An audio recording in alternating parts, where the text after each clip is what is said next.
Mheshimiwa Rais, mradi wa ujenzi wa nyumba wa 7-Eleven katika eneo la Kawe unaotekelezwa na Shirika la Nyumba la Taifa kwa maana National Housing Corporation ulizinduliwa mwaka 2014 kwa gharama ya shilingi bilioni 105.11. Hata hivyo, mradi huo ulisitishwa mwaka 2018 baada ya kufikia asilimia 25 ya utekelezaji kutokana na ucheleweshaji wa malipo kwa mkandarasi.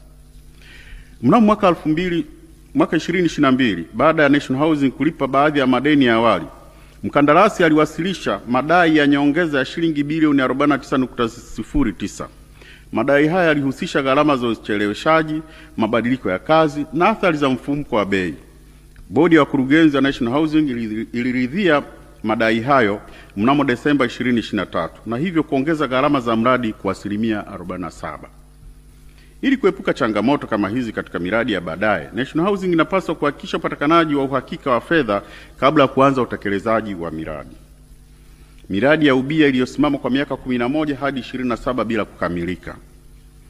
Ukaguzi umebaini kuwa miradi 24 ya ubia iliyoanzishwa na Shirika la Nyumba la Taifa National Housing Corporation imekwama kuanzia miaka 11 hadi miaka 27. Licha ya kwamba mikataba yake ya awali ilihitaji iwe imekamilika ndani ya miaka 2 hadi 3. Pamoja na changamoto hizi, National Housing ilisaini mikataba mingine 20 ya ubia katika mwaka wa fedha wa 2023-2024. Hatua inaongeza idadi ya miradi ambayo haijazalisha faida wala kuleta matokeo yaliyokusudiwa. Usimamizi usioridhisha utekelezaji wa miradi hii umesababisha rasilimali za shirika ikiwemo ardhi, majengo na fedha kuzuiwa katika miradi ambayo haichangii mapato. Hali hii inahatarisha ukuaji endelevu wa shirika na kuathiri matumizi bora ya mali zake.